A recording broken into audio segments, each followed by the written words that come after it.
¿Qué tal? Bienvenidos a un episodio más de Momentos and Voices. Hoy tengo el honor de tener aquí conmigo a un gran periodista que ha ganado muchísimos premios, es súper profesional, pero más allá de eso es una gran persona, un gran ser humano a quien tengo el honor de llamarle mi compadre, Anuar Revuelta. Gracias por estar aquí. Gracias a ti, Mariana, por la invitación. Te voy a dar una exclusiva. Este es el primer podcast que hago en mi vida y estoy súper ¡Yeah! nervioso. Yo sí que no sé qué hacer, pero bueno. No, hombre, no te lo haces todos los días. Ya sé, bueno, yo entrevisto gente, pero cuando ya estás de este lado, dices, ay, o sea, sí, es como difícil. Ahora entiendo al entrevistado. O sea, Fíjate que todos los que han venido de Univision, y a mí obviamente también me pasa, me han dicho lo mismo, de que, ay, es que es muy diferente que me pregunten a mí cuando yo soy el que hace las preguntas y eso. yo creo que porque no tienes el control. Entonces, Exacto. ahorita que no tengo la pelota de mi lado, es como, Chan. bueno, ¿ahora qué? Sí, No, hombre, muchísimas gracias, de verdad te lo agradezco mucho. Dives, feliz. sabes que te quiero con todo mi corazón. Sí, Y igualmente. aparte de eso, o sea, aparte de la amistad que tenemos, siempre te he admirado mucho. Ay, muchas gracias. Desde que llegaste aquí a San Antonio ya hace unos añitos que trabajábamos juntos, me acuerdo que, y lo mismo pasó con Mirna, los que estábamos ahí esperando a que llegaran, de que, ¿y quién es? A ver, y vamos a ver, y googleábamos y nos poníamos a ver tus videos de YouTube y de que, wow, él estuvo en el casino que se quemó, no manches. Entonces siempre te he admirado mucho y que sí me es Gracias. un gran testimonio, así que agradezco que estés aquí. Pues yo feliz y sobre todo, bueno, vamos a revelar cosas que aquí la gente no sabe. Si a alguien le debo lo que aprendí al convertirme en un reportero multimedia que edita, que graba, que hace todo, pues, fue gracias a ti, porque tú me enseñaste, me diste un entrenamiento sobre cosas que yo no sabía. Entonces, pues a ti te debo mucho Ay, gracias. esa otra mitad que me faltaba, que creo que me ayudó a ser un periodista más completo, no solamente escribir o ver las historias, sino además editarlas, presentarlas, hacer cosas técnicas para estar en vivo. Entonces, para lo que no sepan, Ay, gracias. Mariana fue mi maestra cuando llegué hace 10 años a Univisión. Nos costó trabajo, a mí también me costó mucho trabajo eso de que, me acuerdo mi primer día que me dieron la cámara y yo, ¿y cómo se Ujú. prende? Sí, la verdad terrible. Y más porque yo siempre dije que era eh, de la época del molcajete. Yo, la tecnología y yo jamás nos llevamos bien hasta que nos tuvimos que llevar bien, que fue llegando a Univisión eso de, yo no tenía ni iPhone, yo jamás edité, jamás grabé, jamás hice nada de eso mientras fui periodista en México. Yo me dedicaba a escribir y a hacer preguntas, entonces sí me costó mucho. Pero lo haces muy bien, lo hiciste muy bien y lo haces muy bien, lo Siete sigues años haciendo lo muy hice. bien. Sí, no manches, un Sí. buen. Oye, pues bueno, vamos a empezar desde el principio. Siempre me gusta empezar desde tus inicios.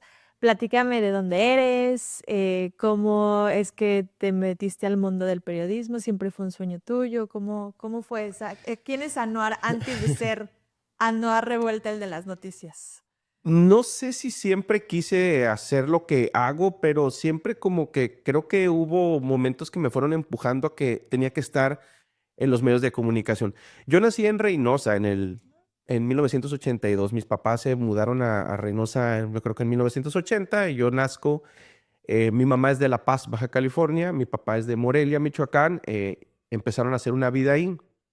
Por situaciones de pareja, pues se separan, se divorcian y yo me voy con mi mamá a vivir a La Paz Ok. desde los 3 años. Ahí empecé a hacer vida con ella, en los primeros años de mi vida. Mi mamá, obviamente, recién separada, recién divorciada, pues llegamos con los abuelos, ¿no? Con la familia, sin trabajo.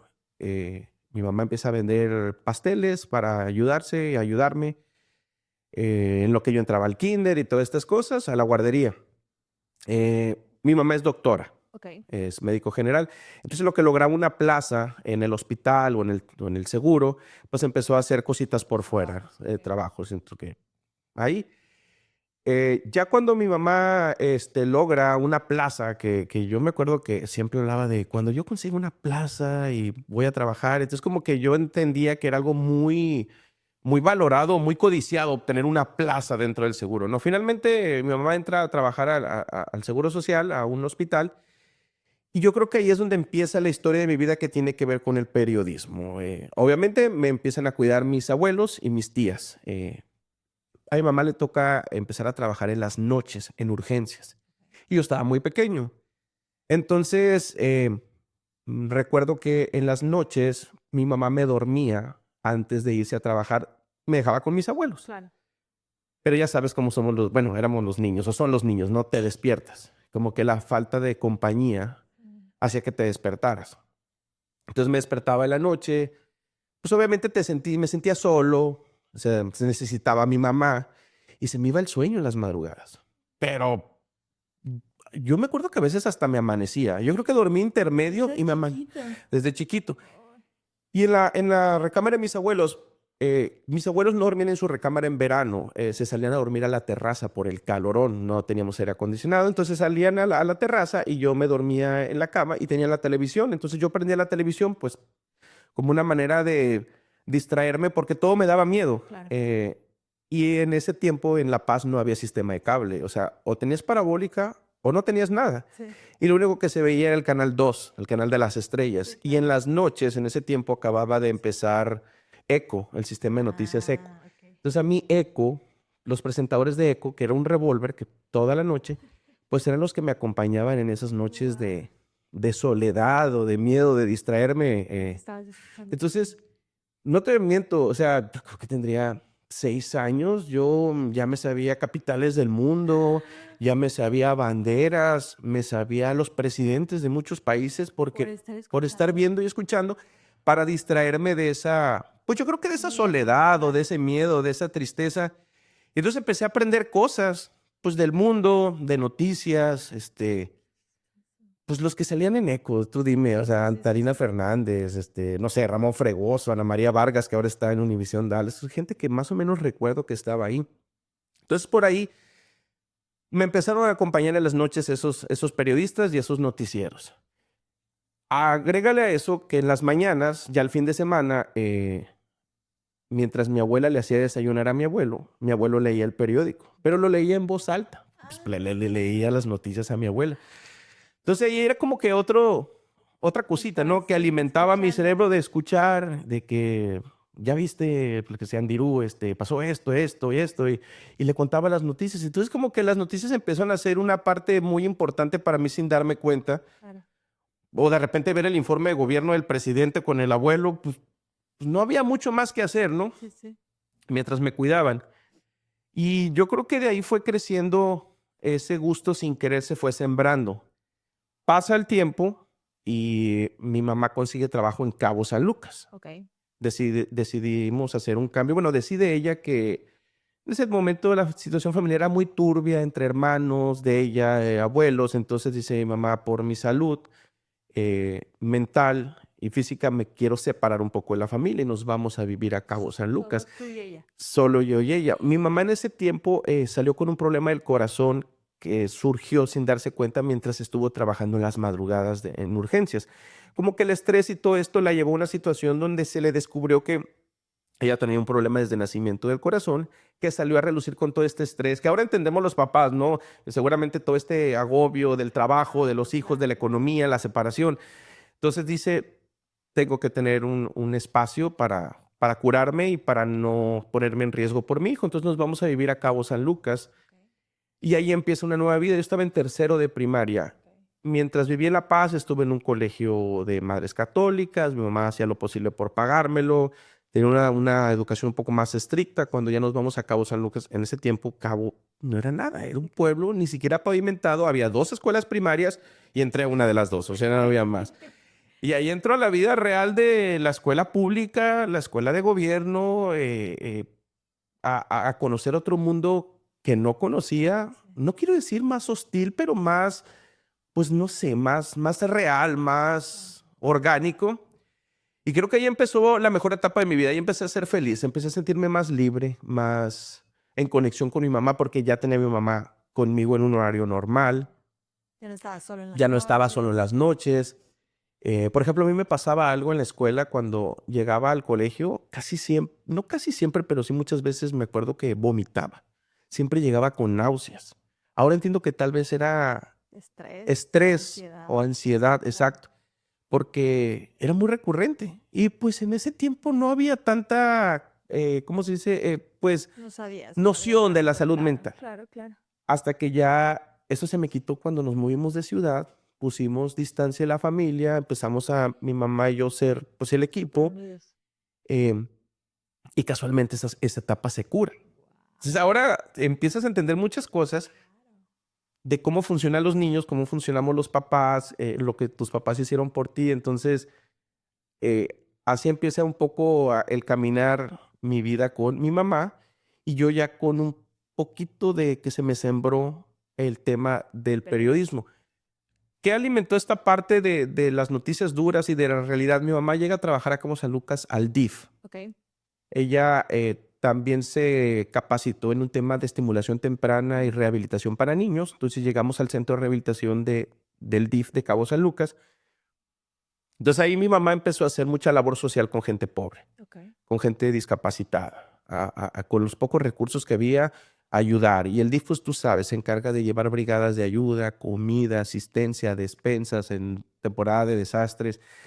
Entonces, creo que ahí se fue formando algo interesante entre la necesidad humana, la solidaridad y el reportar los hechos y la vida real. Era como algo en mí se fue formando, yo creo, ahí en la labor social y con el periodismo. ¿Y tú, o sea, tú ibas con tu mamá o sea, tú veías todo? Sí, o sea, a mí me tocó acompañar a mi mamá a rescatar a niños que los dejaban solo los papás en casitas de cartón que se iban, no sé, los papás dónde estaban, pero de repente los vecinos reportaban y pues allí vas y te das cuenta que yo me acuerdo muy bien de un caso de una niña como de 6 años a cargo de 2 hermanitos, uno de ellos de pañales. O sea, los papás no recuerdo dónde estaban, pero evidentemente estaban solos y me acuerdo que la niña decía que habían comido o estaban comiendo tecito de canela. O sea, esas cosas cuando estás muy niño te das cuenta que tu realidad por la que tú vives se empieza a valorar y que no tiene nada que ver con la realidad de otras personas. Eso Cabo San Lucas es una zona de huracanes, entonces siempre había, cuando se acercaban los huracanes, pues sabes, inundaciones, desastres, y el DIF estaba ahí para ayudar, formar cocinas económicas para la gente. Entonces vi mucho a mi mamá hacer labor social con el equipo del DIF y como que esa parte te sensibiliza, Claro. y creo que fueron 2 ingredientes muy, muy importantes, como que sin querer fueron formándome la personalidad hasta que empecé a agarrarle un gusto a esto.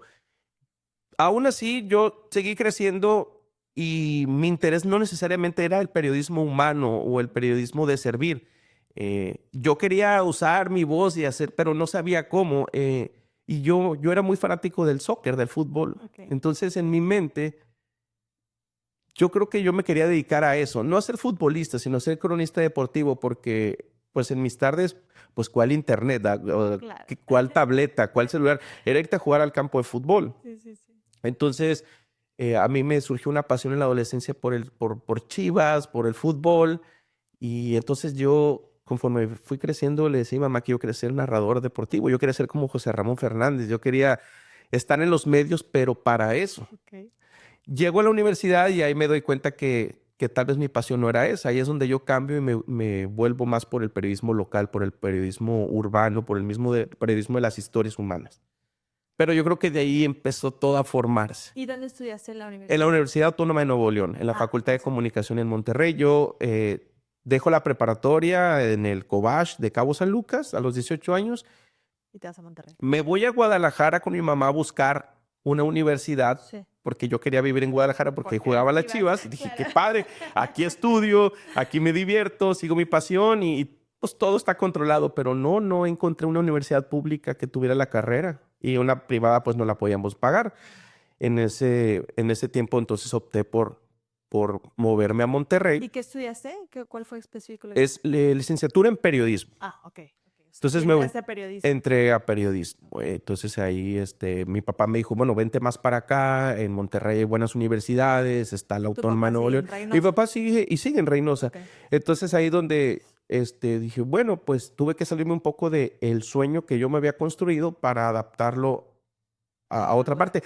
Aparte, Guadalajara no se me hacía tan lejos de La Paz. Yo decía, voy a estar muy lejos, voy a estar muy cerca de mi mamá. Yo a Monterrey yo ya lo sentía muy lejos. Pero bueno, tomé la decisión y creo que fue lo mejor. ¿Tu mamá se quedó en Los Cabos? Mi mamá se quedó haciendo vida y siguió con su vida en Cabo San Lucas y en La Paz. ¿Y en qué momento cambia tu tu enfoque de deportes a noticias? Bueno, es que cuando estaba en la universidad y me doy cuenta que Monterrey es una ciudad muy futbolera y la mitad del grupo quería ser periodista deportivo o más. Entonces ahí me quedé yo así como que, ay, como que somos muchos para lo mismo, ¿no? Entonces como que dije, no, pues me voy a diferenciar para tener como más área porque somos muchos compitiendo por el mismo pedazo de pastel. Sí. Y es donde decido moverme a enfocarme más en el periodismo local.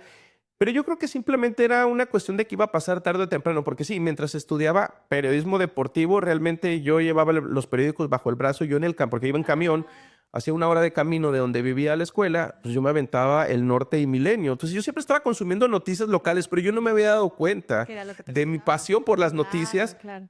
solo por querer ser cronista deportivo. No tenía necesariamente que ver una cosa con otra. Entonces ahí simplemente hice el clic de, o sea, ¿para qué me hago? O sea, a mí me gustan las noticias. Claro. Y así, simplemente me cambié. ¿Y cuándo empezaste a trabajar? O sea, ¿empezaste a hacer como prácticas o así antes de?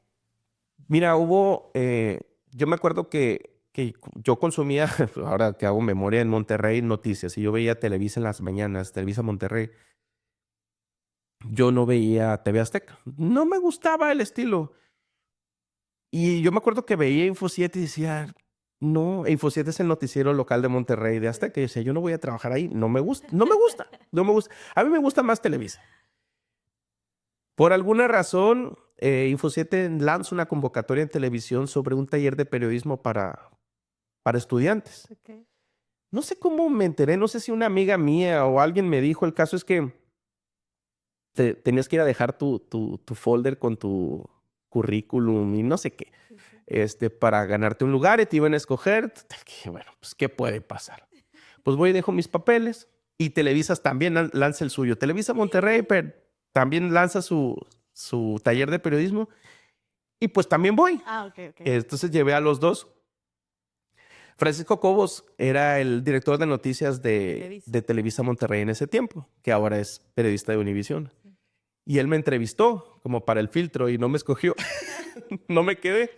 Entonces, pues me quedaba ya TV Azteca. Claro. Y ahí sí me quedé. Me hicieron un casting junto a otros y tomé el taller. Okay. Creo que duró una semana donde aprendimos teoría, hicimos un reportaje en grupo. Más o menos entré como al mundo de la televisión de cómo se hacía y me gustó. Y al final iban a escoger a uno, creo que se quedara. Ajá. Como que lo iban a contratar. Pues no me quedé. Me dieron las gracias y pues ya me fui, no se quedó otra muchacha, no sé qué. Y no sé si yo insistí o me llamaron de que quería hacer prácticas. No, mentira, yo le pregunté a Luis Pablo, el conductor, porque mientras yo estudiaba y mientras estaba haciendo ese taller que duró muy poco, yo estaba trabajando en Cinépolis. Okay. Cinépolis VIP era la novedad en ese tiempo, por ahí del Claro. 2003. Me De que, acuerdo cuando salió ese abrieron tipo. Cinépolis VIP. Wow. Y fuimos de las primeras generaciones de que yo era mesero de ahí, de Okay. que tomar la orden a la gente en las salas. Y uno de los clientes era Luis Padua, el presentador estelar de Info 7, Okay. donde no me habían escogido. Pero él se acuerda de mí, lo saludo de Luis, ¿cómo estás? Y, muy bien, pues platicando y uno, ya sabes, tratando de hacer relaciones públicas de Sí, que claro. si hay una Aquí oportunidad y aquí estoy. estoy. Sí, sí. Me dijo, no, pues deberías de ir, ahí pregunta. Y ya, más o menos, no me acuerdo cómo estuvo la conversación. No sé si me comuniqué o cómo estuvo, pues entro de, ¿cómo se dice? De pasante, de Sí, como practicante. intern, ¿no? Lo que dicen aquí. Y me empiezan a llamar para ir a sacar, yo no salía a cuadro, pero sí, pues llevaba, ponía mi brazo, ¿no? Para sacar entrevistas con funcionarios o con gente. Y me acuerdo que sacaban los pedazos y decía, esa es mi mano, agarrando el A micrófono. mí me pasó lo mismo. Así empecé, llamándome, mientras estudiaba, me estaban buscando para hacer, ellos estaban cortos de gente. Hasta que creo que alguien se salió, sí, Carlos Campos, periodista también que pasó por Televisa y buen amigo, estábamos estudiando, pero él ya estaba trabajando al mismo tiempo. Entonces, para los que estábamos en la escuela era de wow, o sea, entonces él estaba en Info 7, estaba en Azteca. Él se va, deja su lugar y se queda el espacio. Y pues me empezaron a usar más y algo me vieron, Claro. porque me empezaron a usar mucho más hasta que finalmente me dieron el puesto y empecé ¿Y eras, ganando eras mis conductor? 5,000 pesotes al mes, que son como $250. No, entré de reportero. Ah, reportero, o sea, estabas como reportero. Sí, no, como reportero de calle y en ese Y tiempo también terminé te de estudiar. ¿no te convertiste también, no eras jefe de asignación? Bueno, ya con el tiempo me hice reportero, creo yo que me preparé, seguí leyendo muchas noticias, practicaba en el espejo, practicaba mi voz y pues te digo, algo vieron en mí que me siguieron empujando, eran jornadas muy largas tú sabes que cuando entras a un lugar No, te toca hacer de y en todo México te y toca hacer de todo me imagino. y éramos otra generación menos delicada, menos sensible, o sea, aguantábamos más con tal de ganar el lugar, ¿no? Jornadas de 12 horas Y mínimo, realmente 3. no lo estabas haciendo por el sueldo, lo hacías por ganarte ese lugar. Por O sea, ganarme el porque lugar no pagaban. y aparte yo me acuerdo que entré y dije, si yo voy a entrar aquí me voy a convertir en el mejor, porque yo me acuerdo que escuchaba, no, ese es buenísimo, ese hace unas historias increíbles. Y a mí como que me da algo de que, bueno, un día voy a ser mejor que ellos, los consagrados de ahí. Sí, sí. Entonces, sí, empecé de reportero, fin de semana, medio tour en las mañanas, hasta que ya fui aprendiendo, empecé a dominar los enlaces en vivo, que tú sabes que es lo que más de repente te cuesta, Sí, hasta que ya me subieron al prime time que en Monterrey es en las mañanas, ok. noticiero matutino. Entonces ya me hice reportero el noticiero matutino de lunes a viernes, de los reporteros estelares. Me tocó llegar rápido ahí y así pasó el tiempo hasta que ya después me hice conductor de las 5 de la mañana Ok. del Morning Show y luego ya me metieron a mediodía, ya un horario estelar con Leti Benavides compitiendo con María Julia, que Órale. ahora es tan famosa María Julia. Bueno, pues me tocó competir con ella, María Julia con Luis Carlos Ortiz y yo estaba con Leti Benavides y competimos un buen tiempo. Pues era un honor, imagínate, o sea, Ya, estás la chavo y verdad. llegas a esos niveles. Y así, después me dieron otras oportunidades, me encargué de la mesa de asignaciones junto con otros compañeros. Me encargué, bueno, es muy egoísta, nos encargamos, pero me tocó estar de jefe de turno, Ok. sin tener la preparación ni de liderazgo, ni de No, administración, ni de nada. Pues se me dio la oportunidad, lo hice mal, lo hice bien, pues que me juzguen los que estuvieron conmigo. eh, y así fui creciendo. Oye, ¿y en algún momento seguía siendo tu sueño irte a Televisa o siempre fue, o fue como que, bueno, ya estoy aquí, me gusta, ya? No, yo creo que cuando entré a TV Azteca, pues me enamoré de todo, Claro, porque pues me abrieron las puertas y dicen que uno debe ser agradecido a la gente o a quien te da trabajo. Y me dieron trabajo. claro. Y no sé, era una empresa con necesidades. Era un equipo más chico, con tecnología más pequeña. Sí. Entonces, ganarle a la competencia siempre era como, Un gran reto y wow, porque wow, somos claro. menos, tenemos menos, pero somos más creativos. Ahí aprendí a trabajar con poco, pero con creatividad. Sí. Que no se not- Siempre nos preparaban para que no se notaran las diferencias o en lo que éramos inferiores. O sea, que al final la gente recibiera un producto y la gente no se diera cuenta si éramos más o éramos menos, no importa, lo importante era cómo se contaba la historia. Claro. Entonces siempre nos estaban entrenando en cómo hacer las cosas diferentes, creativas, llamar la atención. Creo que Azteca tenía buena escuela con ese periodismo. Claro, y que eso, pues ahora sí que te ayudó a estar en donde estás ahorita, ¿no? Me dio muchísimas tablas. TV Azteca me enseñó muchas cosas, que creo que eso me ayudó a entrar a Univisión y a que el aterrizaje aquí fuera suavecito, porque venía yo muy preparado gracias a ellos. Entonces ya Televisa ya no, porque pues no me habían escogido cuando yo quise, dije, no, pues ahora va la mía. Y después me buscaron para contratarme. Ah, ¿en serio? Pero pues ya estabas muy contento en TV Azteca. Fíjate que más que contento, sí estaba relativamente contento, pero en ese momento se estaba agudizando la inseguridad en México y en Monterrey, estaba la guerra contra el narco. Sí. Y recuerdo que acababan de desaparecernos a dos compañeros, a Gamaliel López y a Gerardo Paredes. Era una etapa muy, muy dura en Azteca, de mucha tensión, porque no sabíamos qué había pasado con ellos. Sí. Simplemente habían desaparecido con todo y carro. Se cuenta como si la tierra se los tragó, nunca se volvió a saber de ellos. y estaba ese tiempo, tenía yo creo que un mes de haber pasado, a lo mejor menos, y cuando me llega Oferta. la opción de, oye, ¿te quieres venir para acá? Yo me acuerdo que con la persona que hablé, dije, me encantaría, era más dinero, obviamente, era pues, una mejor posición, pero yo sentía que no podía dejar al equipo solo en ese momento. Claro. Entonces le dije, no Todo puedo. pasando por un momento tan Estamos difícil. pasando por muchas cosas y como que no me siento bien de dejar a mis compañeros en este momento. Se me hacía, pues no sé, algo me decía que no. Claro. Y fíjate que lejos de que él me dijera algo malo, al contrario, me felicitó, me dijo, oye, pues te felicito por pensar así, por tomar esa decisión. Y creo que se llama Juan Antonio Martínez. Creo que quedamos muy bien. Qué bueno. Y pues yo en mi madurez, tal vez, pues eso era lo que salía de mi corazón en ese momento. No siento que me deba de ir, no siento que pueda abandonar a mis compañeros en este momento. Y él me lo valoró y seguí en Azteca. Seguí en Azteca con todas las dificultades que implicó todo ese proceso, con todos los miedos, con toda la incertidumbre, con todo el terror psicológico de que te pudiera pasar a ti. Mi mamá diciéndome, renuncia, regrésate, aquí, Claro, sí, aquí yo te también te consigo hubiera dicho lo trabajo. mismo, no manches. Pero no, o sea, mi compromiso y mi pasión era más grande. Yo quería seguir ahí, quería seguir trabajando.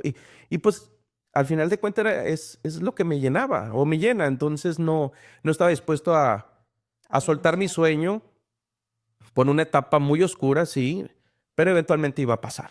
En esa etapa fue cuando te tocó cubrir lo del casino en Monterrey. Vino unos años más adelante porque la inseguridad en México de la guerra contra el narco pues duró prácticamente el sexenio de Calderón. Eh, lo del Casino Royal vino un poco más tarde, pero fue esa misma época de que estos tipos le prenden fuego a la entrada del casino, la gente no puede salir y se mueren 52 personas. No, ya ni tengo muy presente Sí, la cifra. la cifra, pero esa fue una cosa terrible, una Es de cosa las cosas más terrible. difíciles que te ha tocado cubrir, diría. Pues ya no sé si cubrir, porque yo ya no lo veía como reportero, lo veía como ciudadano, como ser humano. Ver que más de 50 personas se hubieran muerto dentro de un lugar que fue quemado por alguien a propósito, era como perder la esperanza. Claro. El ambiente en esa época se sentía muy triste en toda la ciudad. No era fácil. Creo que eso rebasó todo lo que habíamos visto. Era como un atentado terrorista, aunque muchos decían que no se le podía llamar así. Era terrible. Yo creo que todos traíamos esa angustia, ese nudo en la garganta por mucho tiempo cuando pasó. Me tocó cubrir el día después, Sí, me cuando acuerdo que tú ya, entraste, ¿no? Al casino.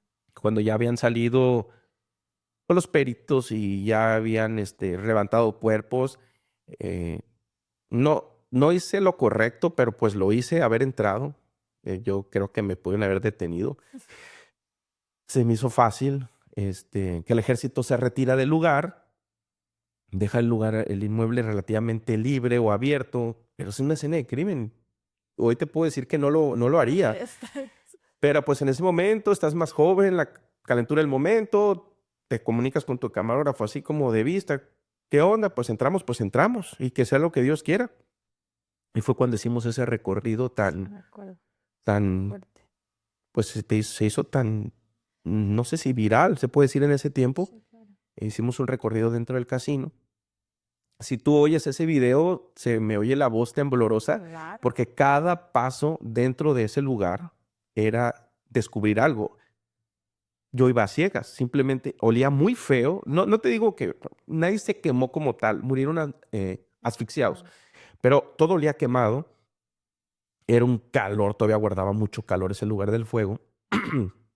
Entonces sí te puedo decir que cada paso, ir descubriendo cosas, pertenencias de la gente que se quedaron en las mesas, las maquinitas, hasta que finalmente sin querer llegamos a los baños.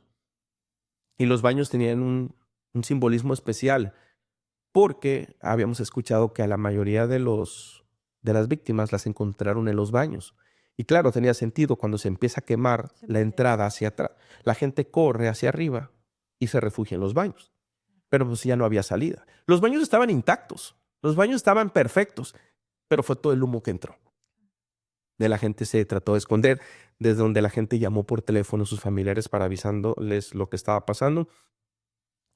Hasta ese momento, esa era yo creo que la cobertura más difícil que había yo tenido. Esa narración de estar ahí, del Casino Royal, de ir descubriendo. Claro, híjole, no. Yo me acuerdo que salí a presentar ese video, ese recorrido en el noticiero y era una carga Claro. muy No, fuerte. no era para mí. No, me costaba hilar palabras de cómo describir lo que había visto, pero es que es una sensación terrible porque ahí hubo mucho dolor encerrado. Entonces, hasta ese momento, ese era como lo que más me había marcado en la vida. Y obviamente te han tocado cosas también muy difíciles aquí en San Antonio, cosas de migración, cosas muy duras. ¿Cómo le haces para estar entero durante estos, por ejemplo, el recorrido del casino? Eh, ¿Hay algo que a lo mejor psicológicamente haces para prepararte y estar listo para dar esa noticia? Porque pues al final del día eres humano, ¿no? Y te duele y te quiebra de alguna forma. Fíjate que no sé si todos, pero creo que los periodistas sí desarrollamos un cierto escudo para volvernos más fríos. A mí ya no me impactan tanto las cosas como antes. Yo pensé que después de haber trabajado en México, yo ya estaba como blindado, porque vi muchas cosas, vi mucha muerte, vi mucha violencia, mucha inseguridad, muchas injusticias, pero cuando pasó Uvalde, todo ese castillo de fortaleza que yo tenía mental se cayó. Uvalde sí es la historia más difícil de mi vida. A mí Uvalde ya me agarra en otra situación, me agarra en una posición más madura, de esposo y sobre todo de padre. Y yo creo que o sea, simplemente yo no creo que vaya a haber algo peor que a mí me vaya a tocar, o espero que ya no haya, porque yo pensé que estaba pues ya listo Todo. para todo, pero exactamente, nunca estás listo para todo y menos cuando se trata de algo así. Lo más extraño del caso, digo, nunca lo entiendes hasta que lo vives. ¿Cuántos años uno crece escuchando tiroteos en Estados Unidos? Por aquí, por allá. Incluso trabajando aquí, tiroteo en Filadelfia, tiroteo en Los Ángeles. Pero ya cuando lo tienes en la puerta de tu casa, Sí. Aquí. es muy, muy diferente. Yo, yo tardé mucho en sanar la parte de Uvalde. Tardé mucho en poder platicar, así como estoy platicando ahorita, sobre Uvalde sin que se me Qué viniera la angustia o el llanto. Yo me acuerdo que después de lo de Uvalde, lo más difícil fue al día siguiente, o sea, regresé de Uvalde, tener que dejar a mi hija en la guardería, por ejemplo. Yo me acuerdo que esa mañana, porque pues, Uvalde está cerca, vas y vienes, ¿no? Sí, claro. Obviamente Mirna trabajando también. Mi mamá no estaba, que es la que a veces está un tiempo en Estados Unidos y nos ayuda. No estaba. Me acuerdo que decía yo, Dios mío, ¿por qué tengo que ir a dejar a mi hija? O sea, yo me acuerdo, estaba bien chiquilla, pues yo creo que tendría 3 años. Me acuerdo que todo el camino me fui llorando y pidiéndole perdón. Decía, disculpa, mi hija, por lo que tengo que hacer. Pero discúlpame, mi hijita, discúlpame porque te tengo que dejar, que no te puedo llevar conmigo a esta edad. Sí, claro. Sí, Bueno, súper difícil. pensé que lo tenía superado, pero evidentemente no. No, claro.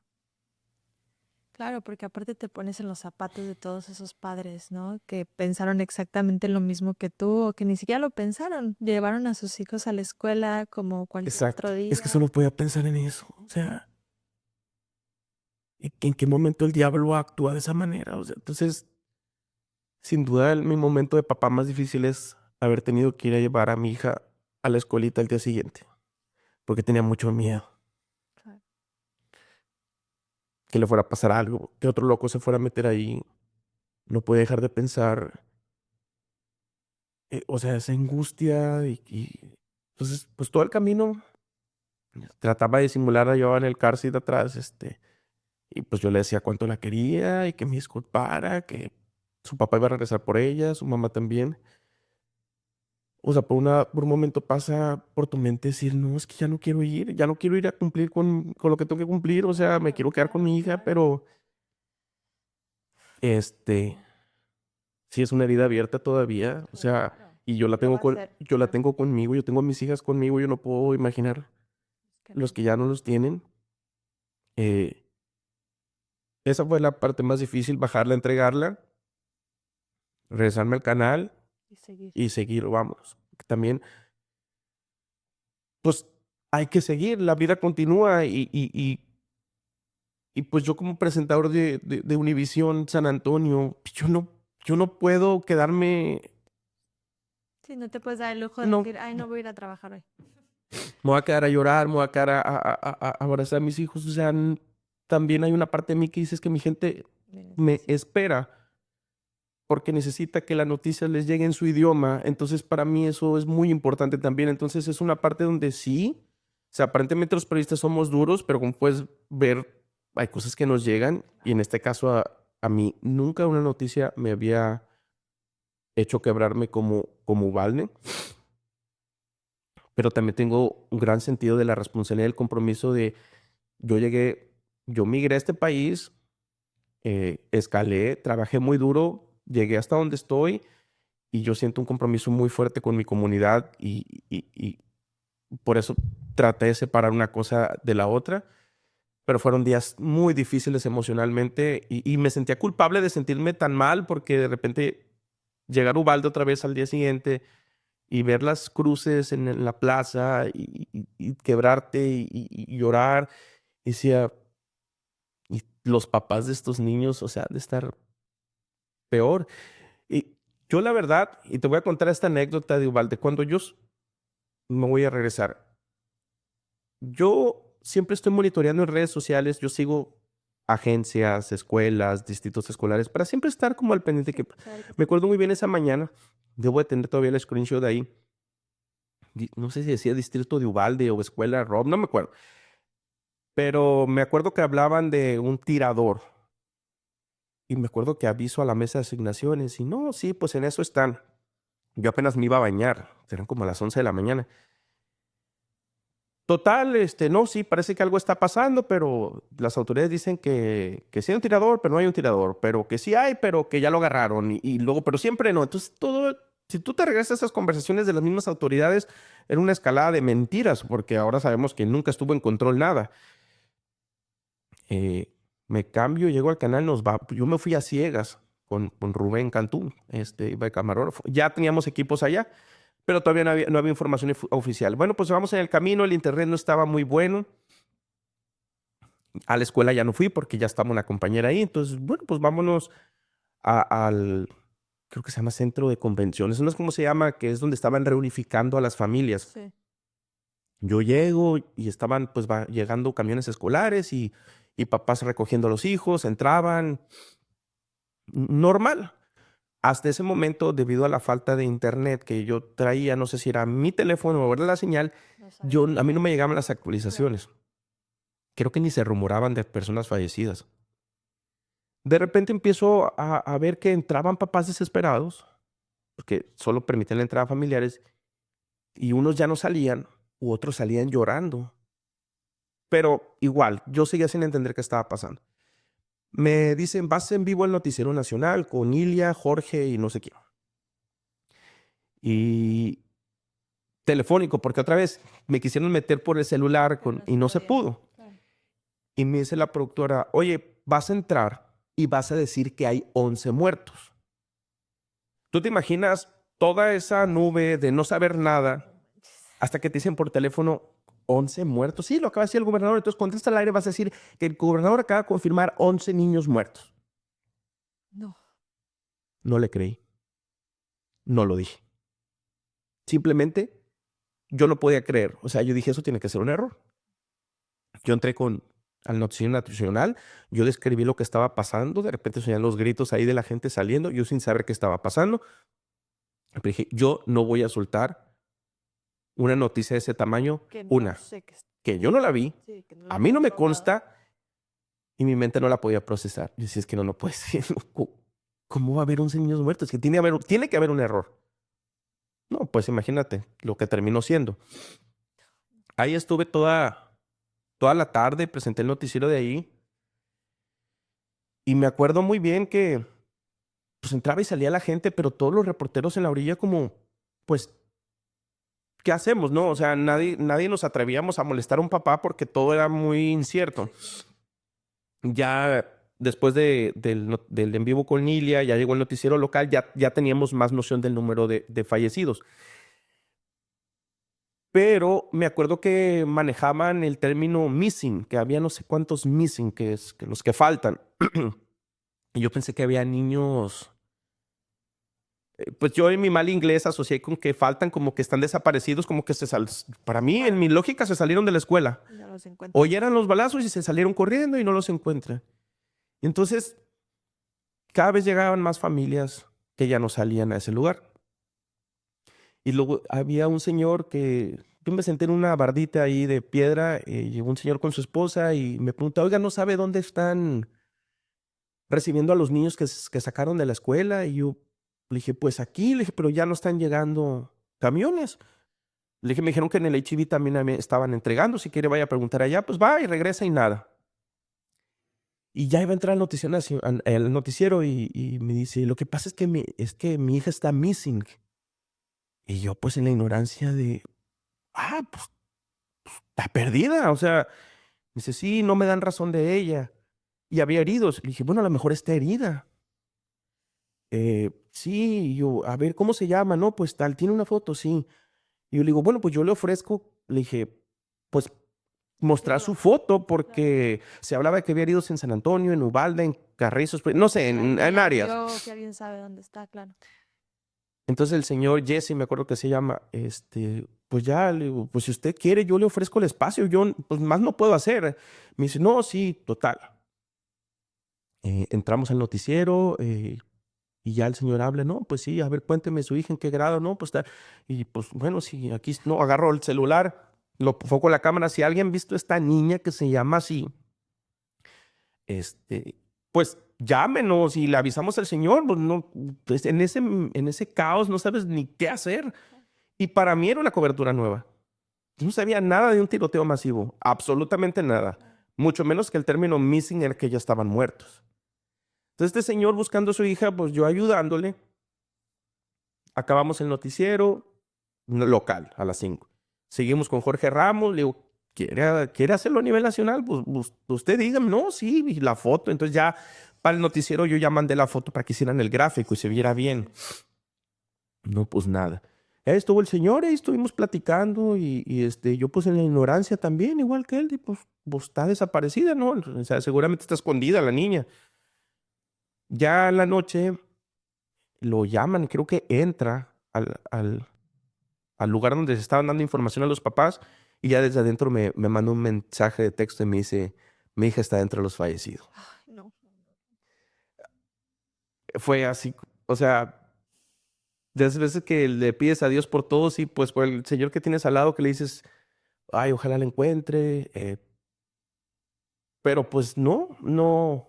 Y como te digo, me mandó el mensaje y dices, qué terrible, o sea, estuve con un padre de familia que perdió a su hija. Que también seguramente estaba, pues, en la ignorancia, ¿no? Pues sí, confundido igual que yo. Hubo gente que me atacó, que me mandó mensajes en redes sociales de cómo te atreves a poner un papá con una hija así en el noticiero.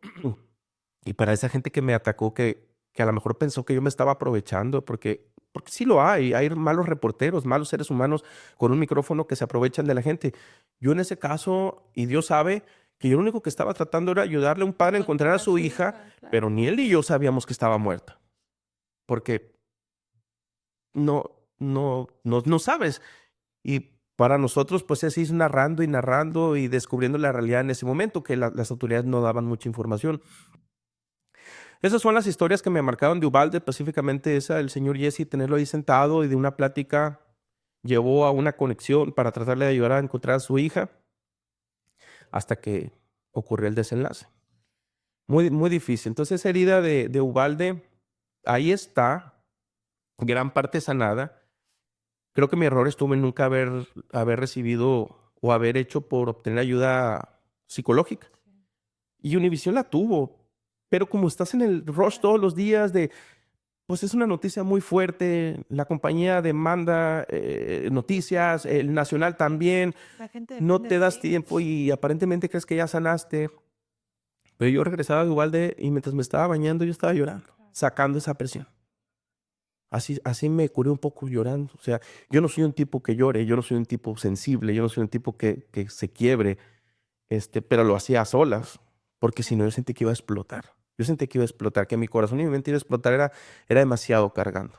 Es que aparte lo que platicabas de ir a dejar a tu hija a la escuela y eso, pues yo creo que todos lo vivimos, ¿no? O sea, los que eran padres en ese momento, yo todavía no era, pero me imagino que todo mundo lo vivió. La diferencia aquí es que la gente que no trabajaba en noticias o que no tenía que estar ahí, pues, de cierta manera, no que te distraigas, pero pues tienes que hacer otras cosas y a lo mejor ya no es tu top of mind, pero pues tú tenías que regresar a la escena y estar ahí y entonces me imagino que no nada más era esa carga emocional de dejé a mi hija, pero aparte estás con el recordatorio todo el tiempo y tienes que tener una cara, pues ahora sí que ponerte tu escudo, como tú dices, y estar fuerte ante todos los medios y ante la Ujú. tele y ante tu gente, porque pues tampoco te puedes quebrar enfrente de todos, ¿no? Entonces, qué difícil. La verdad es que sí Sí, es admirable el trabajo que se hace, el que hace un periodista y creo que es súper importante que la gente sepa y que conozca ese lado humano, ¿no? Porque como tú sí. dices, mucha gente a veces dice, ay,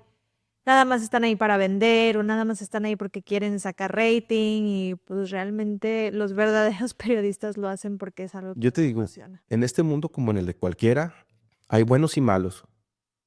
Eh, a mí me gusta el periodismo que sirve a la gente, a mí me gusta vivir para servir. Hay otros que no. Y unos sobreviven mucho tiempo en el medio, otros no. Eh, pero sí, tenemos que seguir haciendo nuestro trabajo.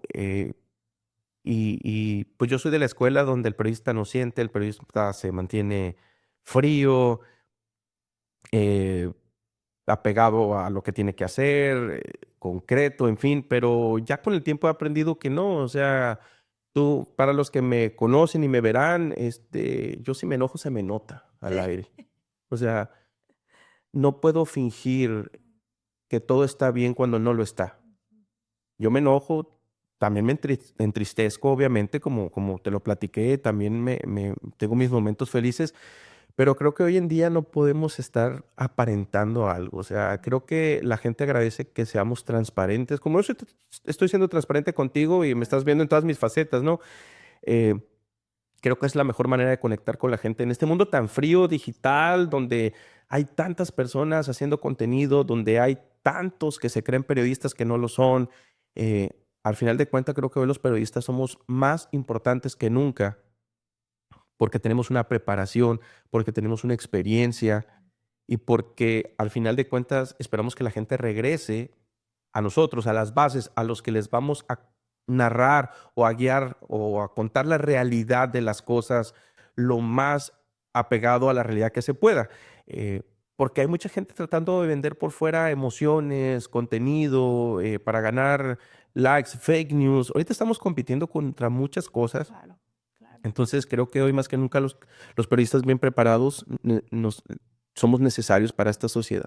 Claro, y esa parte humana también creo que es súper, creo que ya no es como antes, ¿no? Que tenías que mostrarte todo serio y hasta cambiar la voz. Y ahora creo que lo que más funciona y lo que la gente queremos ver es ese lado humano. Es el Lo dudan. decir, ¿estás preparado? ¿Me estás dando una noticia? Te creo, pero también necesito que empatices conmigo y sentir que tú también sientes. O sea, porque al final del día no eres un robot dando las noticias, No eres un eres un humano, ¿no? robot y también te tienes que poner del lado de la gente, también de la razón. O sea, y Jorge Ramos lo ha dicho mucho, ¿no? O sea, tomar partido es necesario. Claro.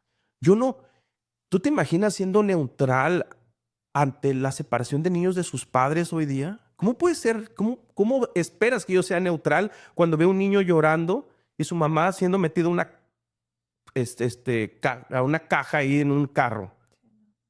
¿Cómo puedo yo hacer como, no, bueno, vamos a buscar la otra Argumentación. versión? No, claro que no. ¿Cómo, cómo no me voy a indignar cuando, gente que tiene 30 años aquí trabajando honestamente y le da trabajos a otros y aman este país, son separados, así nada más, arrancados de raíz de lo que ya formaron, de sus hijos, madres recién paridas que las separan de sus bebés. Dime tú si se puede ser neutral ante eso. No, y no pienso ser neutral. Claro, claro. Creo que mi periodismo humano no me permite ser neutral entre esas cosas. O sea, mucha gente quiere justificar eso y culpar a los padres. Ah, ¿para qué vinieron? Ilegales. O sea, claro, para esconder un poco lo terrible y deshumanizado que está todo esto. Pero no, yo creo que, y digo, habrá gente que piense diferente, pero al menos de mí lo que la gente va a esperar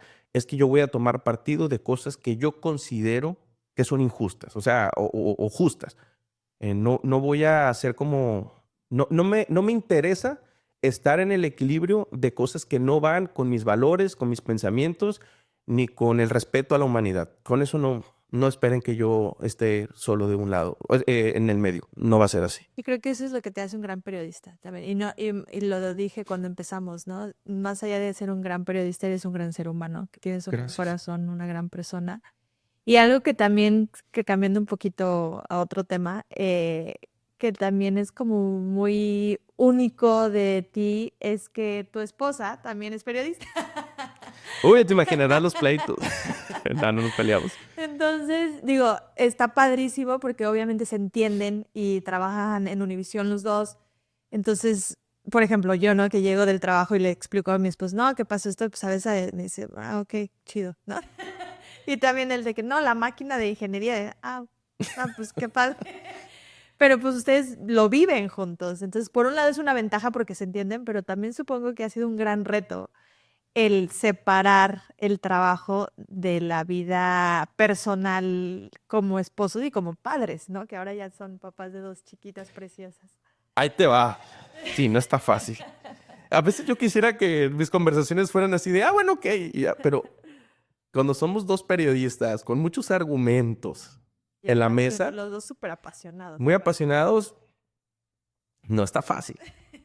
Somos como abogados, ¿no? Nos gusta alegar y no está fácil. Tiene sus lados muy padres, pero tiene sus situaciones muy complicadas.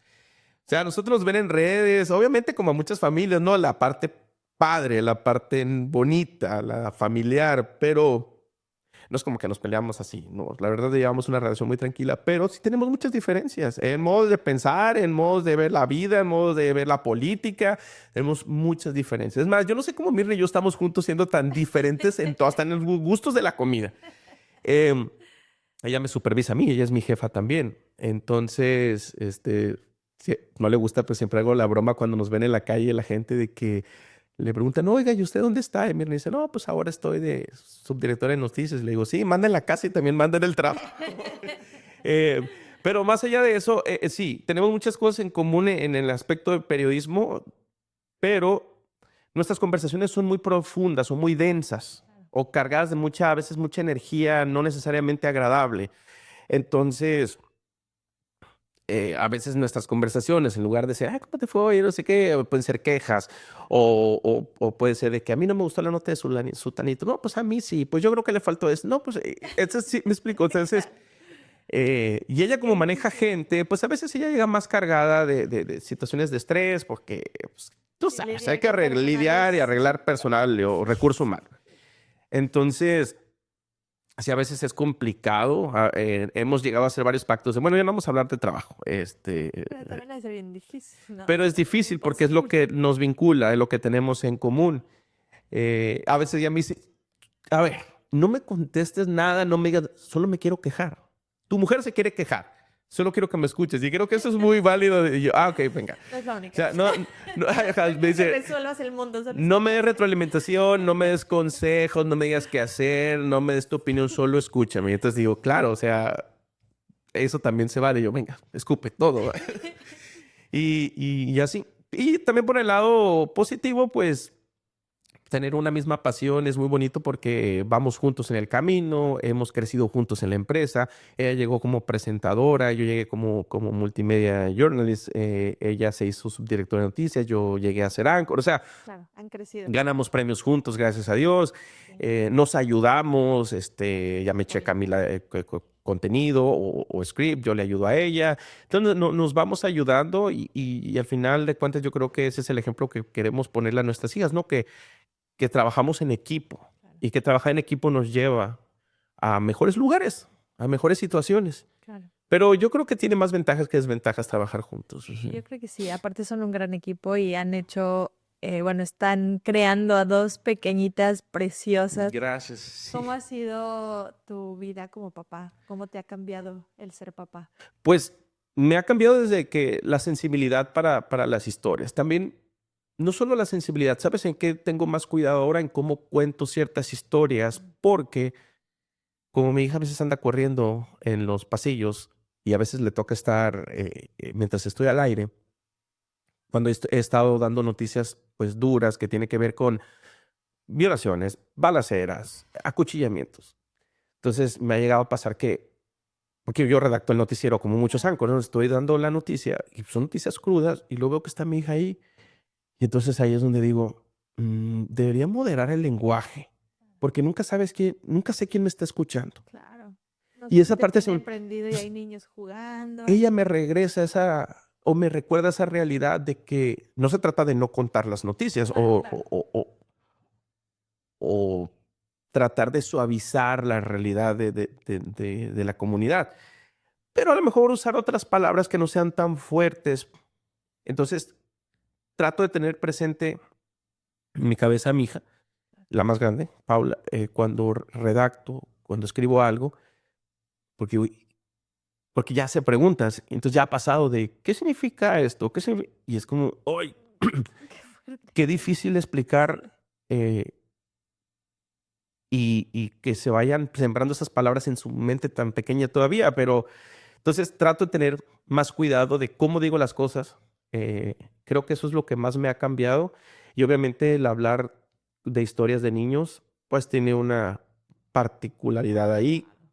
Por ejemplo, como decíamos de Ubalde, Uf, ya son cosas que te impactan más, entonces yo creo que eso es lo que más me cambia. Ser un poco más sensible, más cuidadoso. Cuando estás chavo, pues no ves, claro, no mides el impacto de tus palabras. claro. O sea, cuando estás chavo, lo que tú quieres es sobresalir, ganarte un lugar, ser memorable, porque al fin y al cuentas los periodistas estamos también para ser memorables, o al menos eso nos gusta, ¿no? Que la gente nos recuerde por algo. Claro. Pero ya ahorita estoy en una etapa donde trato de construir algo diferente, sí dejar un legado, pero que la gente me recuerde por educado, por sensible, por cuidadoso. Yo no quiero que me recuerden por escandaloso, ni por un tono alarmista, ni por no, o sea, quiero que la gente me ubique como un padre de familia, periodista responsable, que trabaja por su comunidad, nada más. ¿Y sientes que te ha dado un propósito diferente el ser papá? ¿Un propósito de vida diferente? Pues obviamente, pues tú sabes, ahora vivimos por nuestros hijos, ¿no? Me pregunto todos los días dónde ella irá a terminar, o dónde ellas irán a terminar. Mi propósito es, hay muchas cosas que no nos gustan del mundo, tú lo sabes, que no quisiéramos que tuvieran influencia en nuestros hijos. Muchos temas, ideologías, que de repente hay un bombardeo por todas partes. Entonces, ahorita una de mis misiones más importantes es formarlas con valores. Yo soy estricto, mi carácter es fuerte. eh, Quiero prepararlas bien para este mundo en el que estamos viviendo, donde por donde menos te lo esperes, les llega la información que no quieres que les llegue, o pensamientos, o ideologías, o filosofías. Entonces, mi misión ahorita como papá está así, en seguir trabajando por una mejor comunidad y al mismo tiempo protegerlas de lo que yo considero no es correcto, para que cuando empiecen a enfrentar la vida poco a poco, Tener las tomen herramientas. las decisiones correctas. Lo peor que yo creo que podemos hacer es omitir temas en la mesa o el tabú o hacer como el que no pasa nada. Dejarlos tener así. Quisieras tenerlos en una burbuja, Quisieras, pero pero es imposible. entonces ese es mi propósito de vida, es formar a mis hijas como seres humanos ejemplares. Quiero unas niñas educadas, quiero unas niñas con valores, que estudiantes, trabajadoras, respetuosas, eh, que se adapten a la sociedad y a sus reglas. No quiero unas niñas rebeldes por ser rebeldes. Sí las quiero rebeldes de pensamiento y de Cuestionen, cuestionamiento, claro. que cuestionen porque pues sus papás son periodistas. Pero también quiero unas niñas que se sepan adaptar a la sociedad y que conserven los valores. Yo estoy muy contento porque mi hija va a una escuela, fíjate, tan básico como esto, porque va a una escuela donde hay uniforme. A mí eso me da paz. Mi hija va a una escuela donde lleven uniforme obligatorio, porque es la manera en que yo crecí. Y yo creo que la disciplina va muy de la mano de la forma de vestir todos los días, de mantener un estilo, una forma, un patrón. Entonces, eso, por ejemplo, busco en mis hijas. Cosas que se parezcan a la educación en México. Y creo que lo han hecho súper bien hasta ahorita. Pues Están chiquitas, espérate a la adolescencia, ahí se va a saber. no, hasta ahorita la verdad es que son niñas hermosísimas, Gracias. súper inteligentes, hablan súper bien, sobre todo, bueno, las dos desde chiquitas, pero yo estoy impresionada como Soy a sus Emilia papás todo el día. habla perfecto, y tiene Sí. 2 años. Y ahí nos vamos a quedar ya con 2. Sí, ya, Yo terminar. creo que sí, ya. Pues qué padre, Anuar. ¿Algo más que quisieras compartir? ¿Algún mensaje para tu comunidad? Pues mira, básicamente me he abierto contigo como no lo había hecho. Gracias. Es un poco raro, como estas capas, ¿no? Pues a mi comunidad eso le puedo decir que en verdad a quien tienen ahí como referencia para las noticias es alguien que lo deja todo. Soy súper estricto, con mucho rigor, con los nuevos periodistas. A mí no me gustan las mentiras, no me gustan las verdades a medias. Yo soy así con la nueva escuela. Yo creo mucho en el respeto por la audiencia. O sea, a mí no me salgan con que yo creo y lo dije, ¿no? O sea, rigor periodístico, sobre todo en estos tiempos en los que estamos. Eh, Que hay tanta información sí, falsa.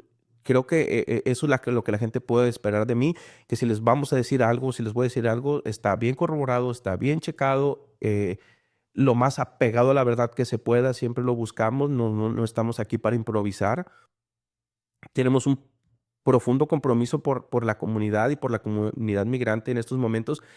Obviamente, uno quisiera hacer más, pero en estos tiempos en los que estamos viviendo, estamos tratando de ser todavía aún más ese enlace entre la comunidad y la ayuda, y las organizaciones, y los recursos, la comunidad y la guía que deben de tener abogados, expertos, especialistas. Eh, Tratamos pues es que, porque no podemos estar todavía solamente contando las historias de la gente de, bueno, es que eh, lo detuvo, lo arrestaron. Tienen que ser una herramienta, Herramientas. tienen que Es, hacer esa labor de ayudar, de facilitarle la vida a las personas. es que solo replicar no sirve. Uno tiene que ayudar a la gente y darle herramientas, darle guía, educarla en muchos sentidos.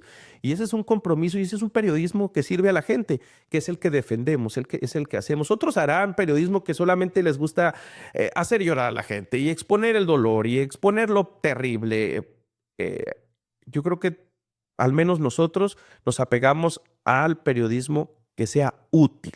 Y creo que aquí en San Antonio, bueno, por lo menos cuando yo estaba, supongo que sigue siendo igual. Había gente que nos hablaba a Univisión antes de hablarle al 911. O sea, había gente que hablaba porque confiaba más en nosotros que en hablarle a la policía, ¿no? Entonces, la verdad, ese es un gran compromiso que Mucho. tienen ustedes. Y también creo que eso también les dice, lo están haciendo bien. O sea, están haciendo bien las cosas porque, pues sí, la gente confía en ustedes. La gente necesita ayuda y saben que con ustedes no les van a dar información falsa o no los van a llevar a un abogado falso No. que les quite el dinero, o sea, por lo menos siempre van a estar ahí para darles la información que ustedes creen y que saben que es la correcta, ¿no? Exactamente. Es un trabajo muy honesto todos los días eh, y yo espero que la gente siga confiando en nosotros. Eh, sí tenemos que reflejar las historias terribles que pasan todos los días y que también tienen que ver con toda esta política migratoria. Y yo sé que somos incómodos para los poderosos, pero, Realidad. pero es la realidad y se tiene que reflejar. Y yo le pregunto a veces a mi equipo o con mis compañeros, si nosotros no contamos esas historias, si nosotros no reflejamos esa realidad, si nosotros no abogamos por esa gente, si nosotros no les ponemos una guía en la televisión, un banco de llamadas de inmigración, si no ponemos un experto a resolver sus dudas, si no somos nosotros, ¿quién? Por eso la responsabilidad es más grande. Nosotros somos muy fuertes en la comunidad. Entonces nosotros no podemos estar jugando a hacer periodismo, no, nosotros tenemos que hacer el periodismo que necesita nuestra gente. Claro, y el real. Eso es lo que tenemos que hacer. Entonces, ¿por qué? Porque la gente lo espera de nosotros. Entonces hay que tener mucho respeto por la audiencia, darles lo que necesitan. Mucha información, mucha guía, demasiadas cosas circulando en redes sociales que no son ciertas, pero para eso estamos nosotros, para corroborar, para orientar, para ayudar. Y muchas de las noticias que hacemos nos llegan porque nos escriben, nos mandan mensajes, nos preguntan y no tenemos todas las respuestas, pero sí tenemos a la gente indicada que las puede responder. Entonces, ese es mi mensaje para la comunidad. Siéntanse tranquilos de que hay gente muy comprometida trabajando detrás para entregarles lo mejor de lo mejor, siempre con la mejor intención. Qué bueno, muchas gracias. Y consejo para alguien que esté empezando en el mundo del periodismo, ¿qué le dirías a alguien que está empezando? Mira, yo estos consejos se los doy a los que llegan y se los doy porque noto que ha cambiado mucho el perfil. Una, tienen que ser receptivos a los consejos, a la retroalimentación, a la crítica. Por mí ha pasado varias personas jóvenes en un proceso de aprendizaje en el que no les puedes decir te equivocaste porque hay una contestación o hay un desafío. O sea, y qué bueno, entiendo tu espíritu de periodista, de rebelde, pero también tienes que saber escuchar. Entonces, hoy en día llegan muchos muchachos que no quieren escuchar, que no quieren ser criticados, que no quieren retroalimentación, no la buscan ni siquiera. Claro. Y se ofenden. O sea, esta profesión, no sé otras, porque yo nomás conozco esta, pero esta profesión no es para gente con la piel delgadita. Y menos si caes conmigo. O sea, te voy a decir, por lo mismo, por lo que a mí me mueve, el respeto a la gente. O sea, si lo hiciste mal, si pronunciaste mal, si escribiste mal, lo tienes que saber y lo tienes que corregir. Ese es mi primer consejo. El segundo, lean y vean noticias.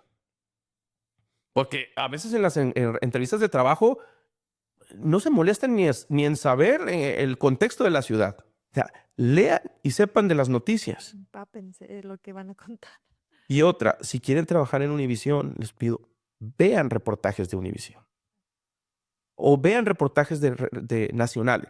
O sea, entiendan los estilos, entiendan el lenguaje, entiendan la dinámica, los tiempos, el formato, para que la adaptación sea más fácil. Porque si llegan cegados con lo que hicieron en la escuela, perdón, pero lo que haces en la escuela no se parece en nada con la realidad. Nada. Que hagan prácticas, por favor, que hagan prácticas, que vayan a diferentes estaciones de... Practiquen. Sí. Y a lo mejor mucha gente se me va a ir encima. Practiquen gratis. Regalen su tiempo, sí. Yo regalé mi tiempo, yo fui practicante y así me gané un lugar. Si hay otros que no, bueno, otros corren con otra suerte. Hay gente que tiene otras opciones, otras ayudas. A mí me tocó regalar mi tiempo y a mí me funcionó. Hoy estoy aquí sentado platicando contigo porque alguna vez dije sí y trabajé gratis. Pero era mi hambre de ganarme un lugar. Yo no tenía palancas, yo no tenía dinero. Digo, no soy un modelo tampoco. O sea, mis aptitudes son otras, ¿no? Mis competencias son otras. No iba por ahí. Entonces, eso, o sea, la autocrítica es bien importante, que se dejen ayudar, que se preparen, como dices tú, practicando, viendo noticias.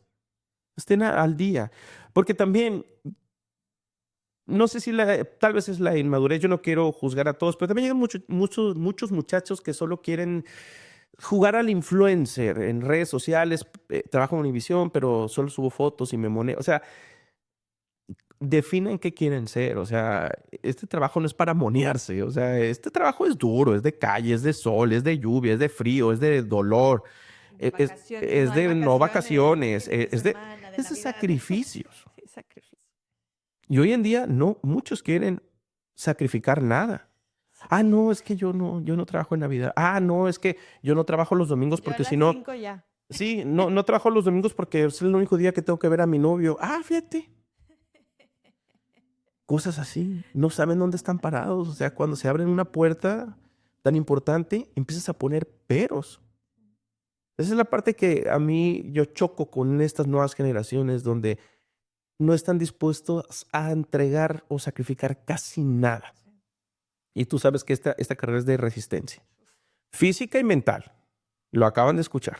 Física y mental. Entonces ese es mi mayor consejo. Buscar ser mejores.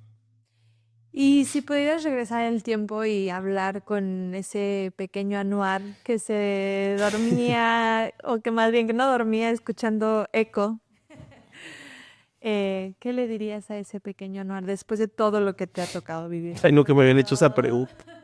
Después de ahora tener a dos pequeñitas, ¿qué le dirías a ese pequeñito?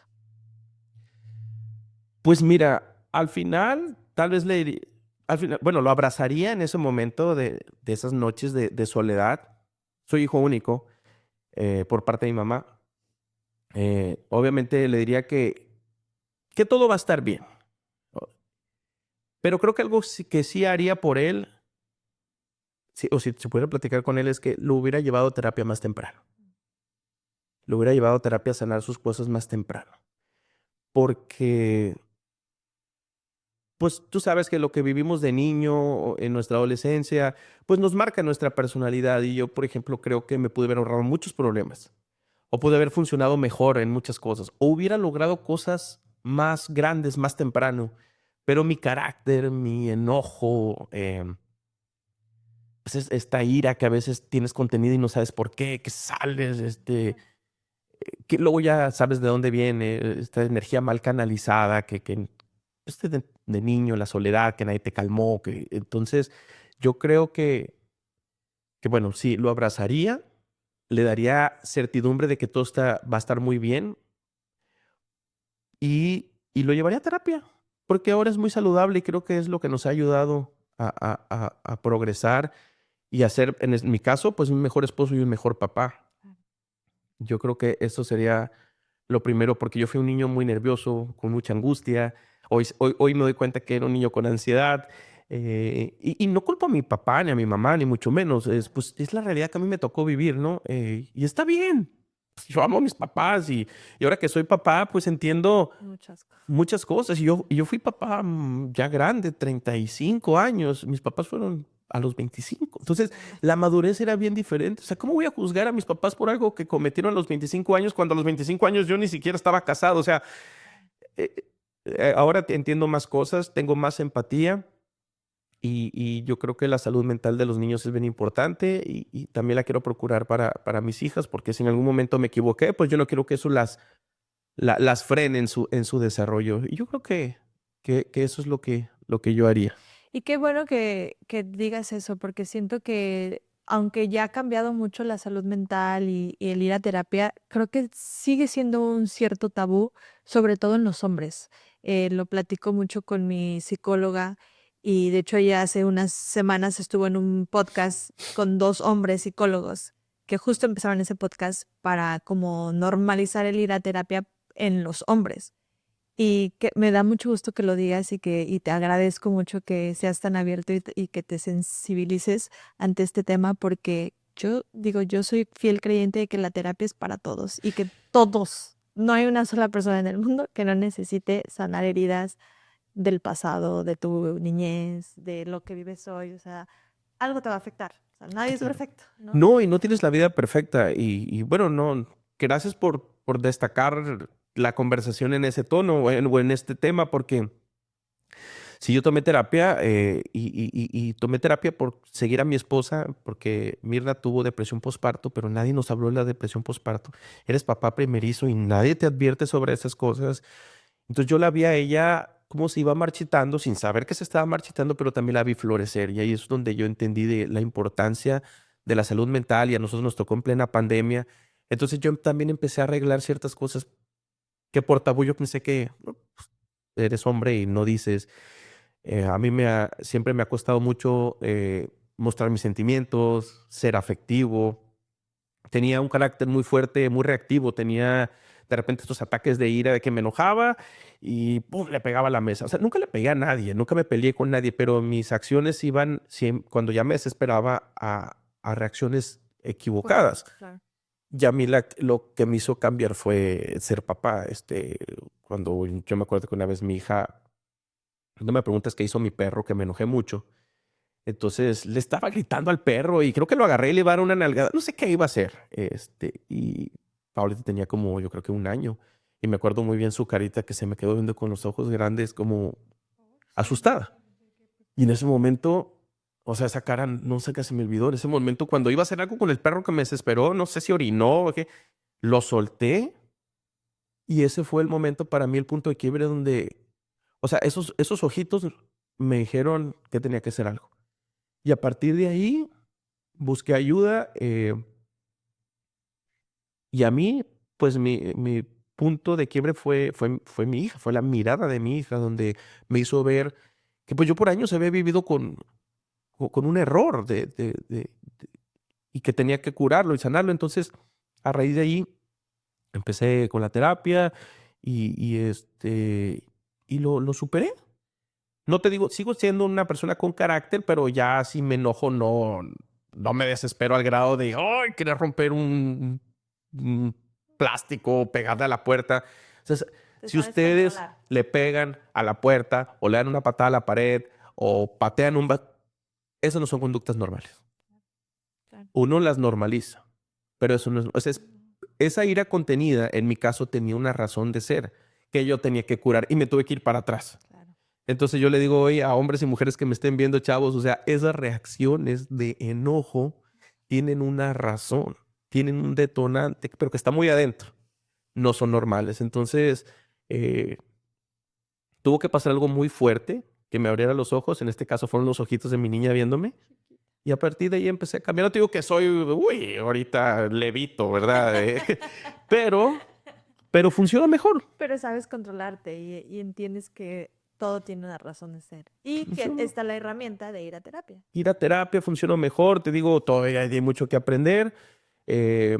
Tomo cosas para relajarme, que cosas naturales. O sea, trato de ayudarme porque, bueno, de por sí ya traes un carácter fuerte. Y todo lo que vives en el trabajo. Lo que vives en el trabajo, lo que viviste en la vida, lo que has visto, más el estrés del día a día, que si las cuentas, que si la economía, que si la escuela, que si se portaron bien, que si mal.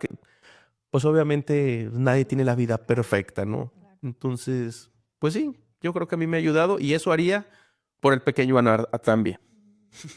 Anuar, muchísimas gracias. De verdad agradezco muchísimo esta ¿No te aburrí? plática. No, hombre, para nada, al contrario, creo que sigue y sigue. Te vas a poder invitar para hacer parte. Muchas, muchas gracias. Gracias por abrir tu corazón. Gracias por mostrar ese lado humano que es tan necesario hoy en día. Y más allá de lo que me encanta de este espacio es que pues todos los días te ve la gente en la tele. No es como que no te conozcan, pero creo que cuando te abres y platicas un poco de ti, conocen ese otro lado que te hace conectar con las personas y que las personas cuando te vean ahora, espero en Univisión, pues conozcan otro lado de ti y sepan que existe un corazón sensible. Bueno, hay un corazón ahí, ¿verdad? Y que realmente tienes un gran compromiso que admiro muchísimo con tu comunidad, con tu público, con tu gente, y que lo haces porque te apasiona, y te apasiona no es la fama ni el ego, ni que te reconozcan, te apasiona el realmente ayudar a las personas. Porque eso me llena y uno tiene que hacer lo que le llene en la vida. A mí me llena trabajar trabajar por mi gente. Entonces, no le puedo pedir más a Dios. Tengo familia, tengo trabajo, tengo salud, con sus fallas, pero tengo salud. Entonces, gracias a ti, Mariana. La verdad es que pues nunca había estado, todo estoy frío, todo estoy temblando del nervio de ser entrevistado, pero pues ahora sí que me abrí y pues espero que a alguien le sirva esta Estoy conversación. segura que va a servirle a muchas personas. A mí me sirvió mucho. Te era súper, súper agradezco. Gracias, gracias, gracias y bienvenido cuando quieras. Conste. Y bueno, muchísimas gracias por ver un episodio más de Momentos and Voices. Nos vemos la próxima semana. Gracias.